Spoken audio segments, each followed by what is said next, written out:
제가 이번 새벽기도 한 주간의 새벽기도를 준비하면서 그래도 사랑이다라는 주제를 정했습니다.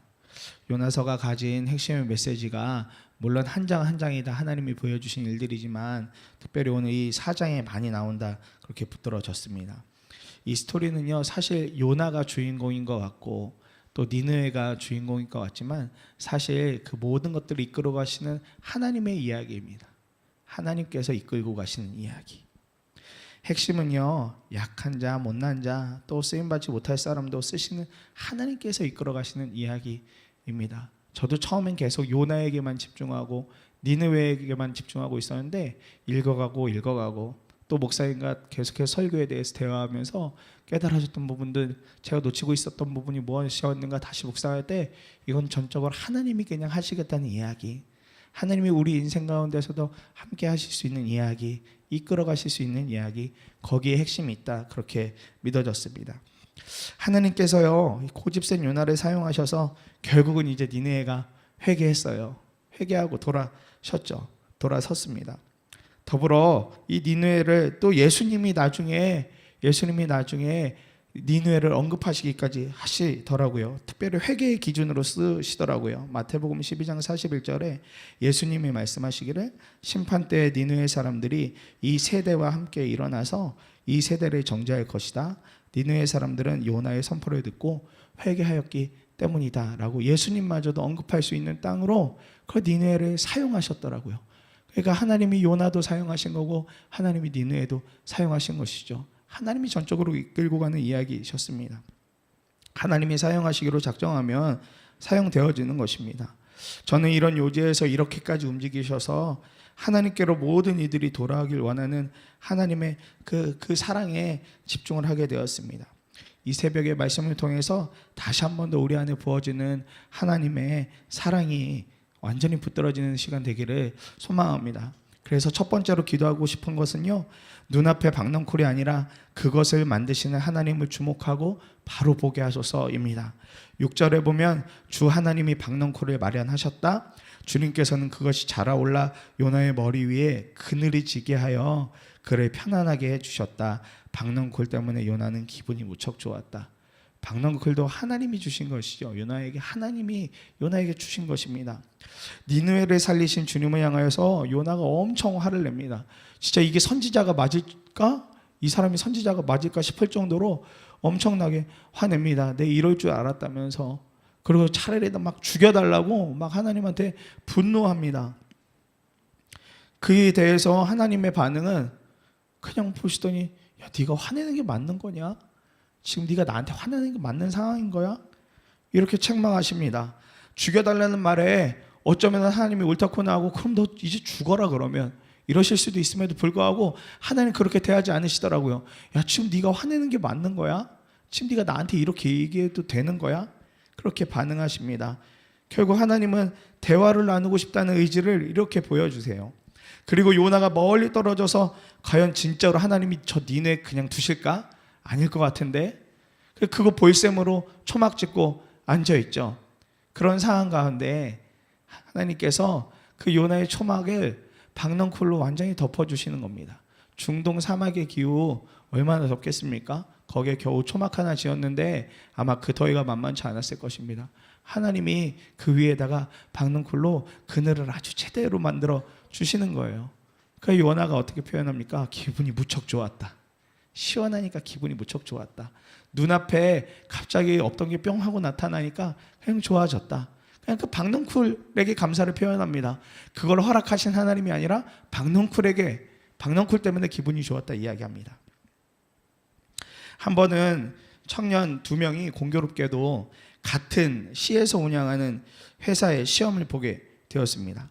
한 지체는 교회 온 지 얼마 안 된 지체였었고요. 한 지체는 그래도 꽤나 교회에 이렇게 오래 다녔던 지체였었습니다. 그런데 그 자리가 겨우 한 명 뽑는 자리더라고요. 한 명 뽑는 자리. 둘 다 저한테 개인적으로 와서 기도 부탁을 하는 거예요. 제가 이번에 꼭 이 회사 들어갔으면 좋겠는데 선생님 기도해 주세요. 기도해 주세요. 난감하지만 그래도 일단 1차는 그에 따른 배수제니까 좀 편안하게 기도했습니다. 그래도 뭐 한 열 몇 명 안에 들어오면 되는 거니까 하나님 그래도 이 두 친구들 그동안 준비한 게 있는데 하나님 꼭 좋은 결과 허락해 주십시오 하고 기도했었습니다. 그리고 발표가 났는데요. 1차 발표가 났는데 웬걸 한 사람은 떨어지고 한 사람만 붙게 된 것이에요. 특별히 교회 나온 지 얼마 안 된 청년이 떨어졌더라고요. 그래서 마음이 너무 어려워서 지체에게 연락해서 결과가 그렇게 돼서 어떡하니, 이제 또 다른 곳을 준비해야 될 텐데. 그런데 뭐 이 친구의 반응이 그렇습니다. 괜찮아요. 뭐 다른 데 또 시험 보면 되죠.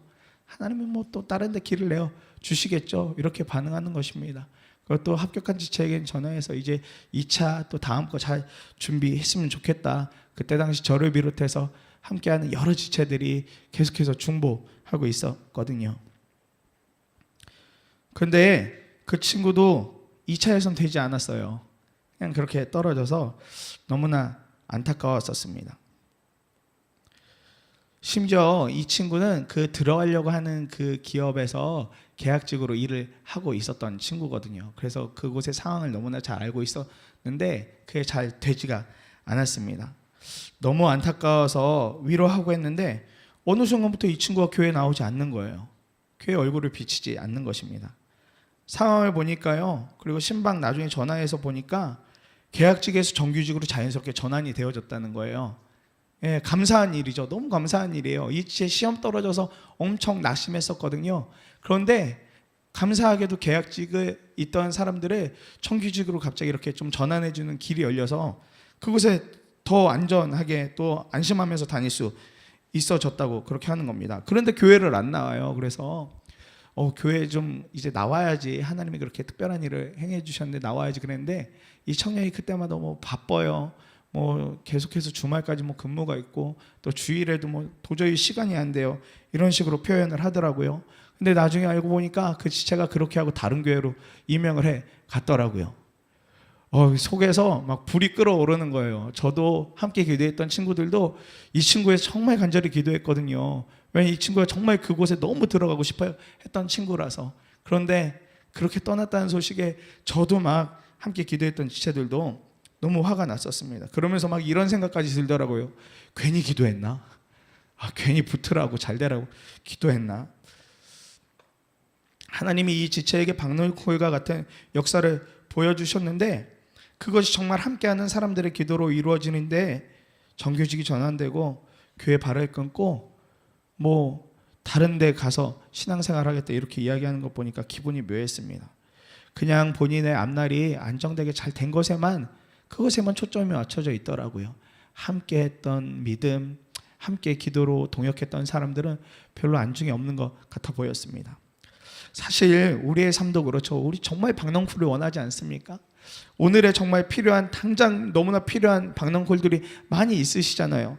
당장 재정 때문에 그렇기도 하고, 당장 함께할 꼭 필요한 사람이 있어서 그렇기도 하고, 또 청년들 같은 경우는 당장 정말 이 지체와 같이 꼭 취업을 해야 돼서 그렇고, 우리 삶에 필요한 박넝쿨들이 실은 너무나 많이 있습니다. 그런데 이 박넝쿨이 실제로 눈에 주어졌을 때 반응이 다 같지는 않은 것 같아요.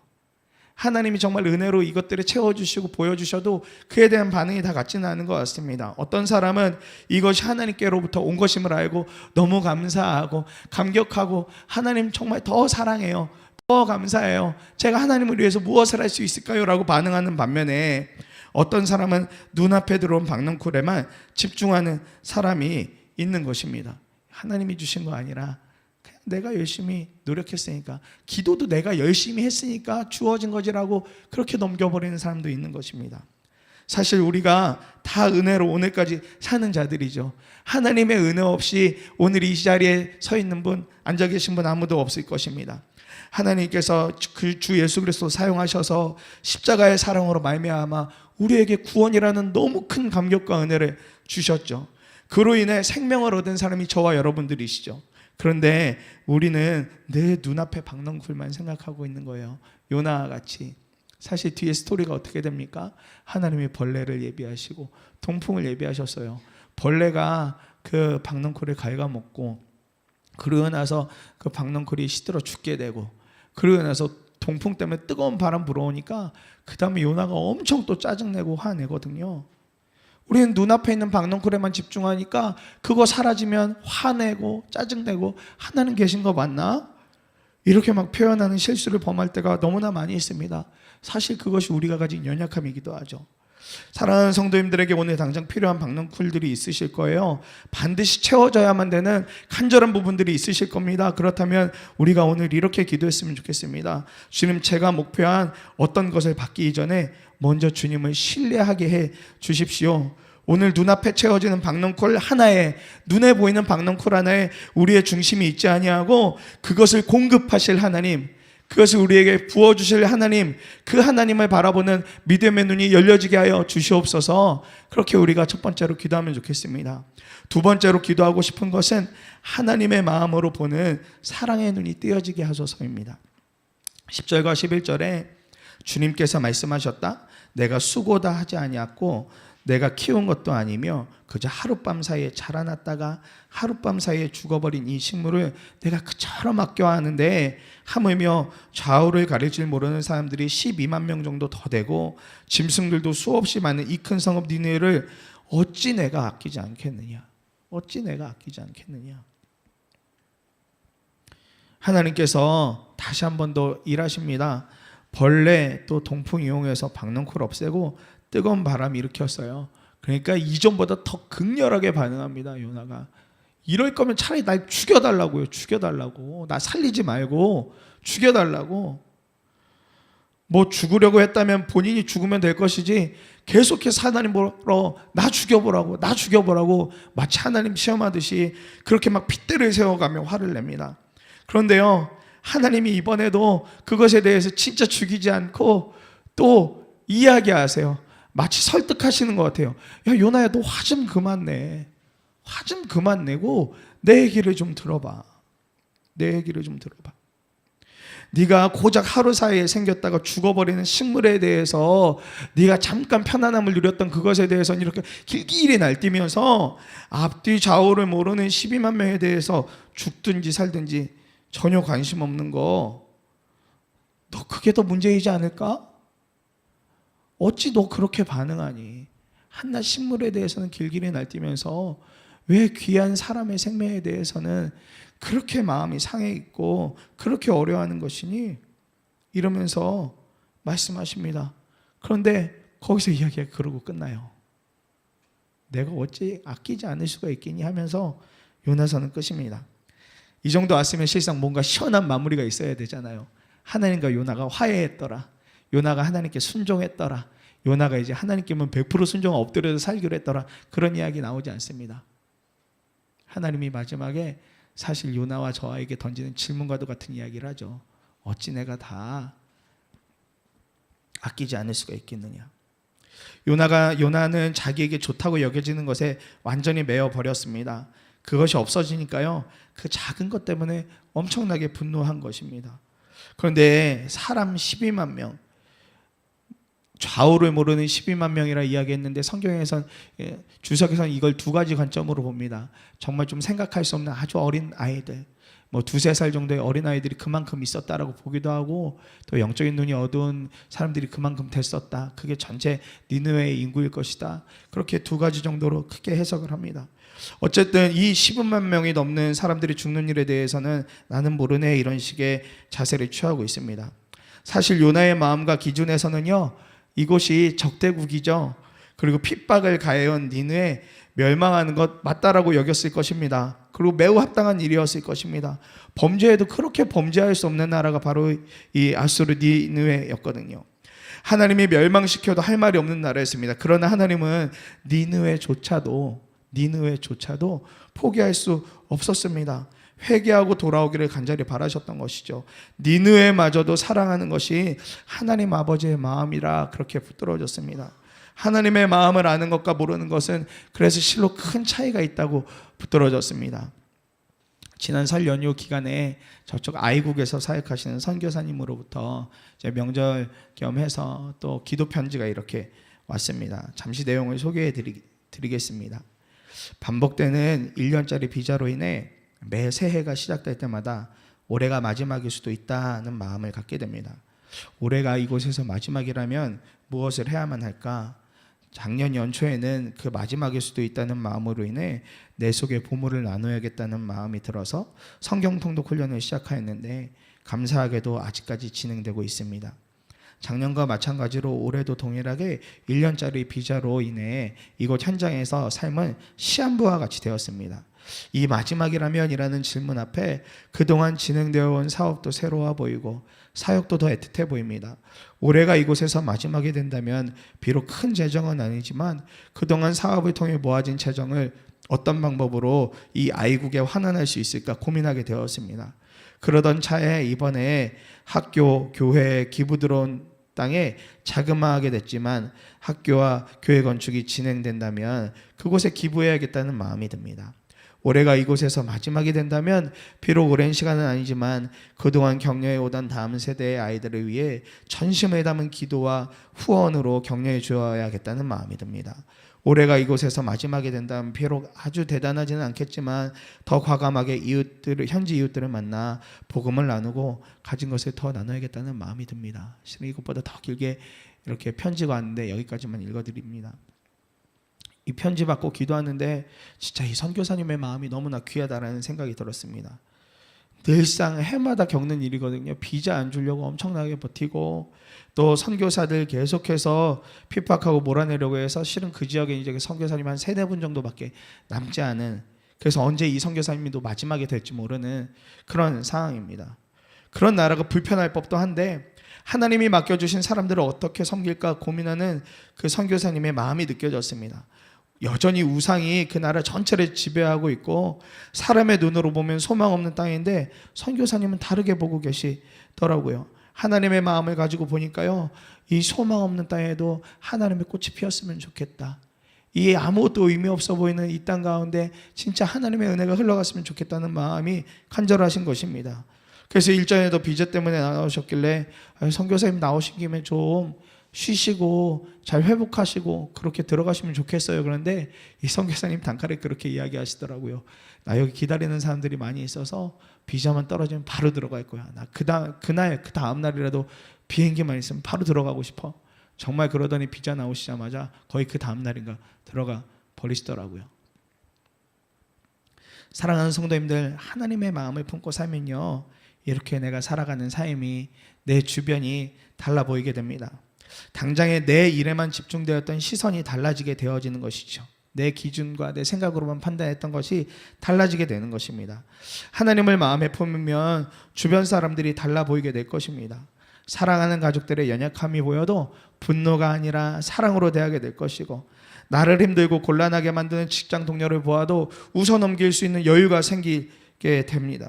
하나님을 마음에 품고 사람을 보면 경쟁 관계에 있는 사람이 진짜 동역자로 보이고, 하나님의 마음을 품으면 교회에서 나와는 생각이 달라 색다르게 봤던 사람도 사랑할 마음이 붙들어지더라고요. 나를 구원하신 하나님, 내 생명을 인도하시는 하나님을 진짜로 마음에 품기 시작하면요, 이 이야기가 누구의 이야기겠습니까? 바로 저의 이야기죠.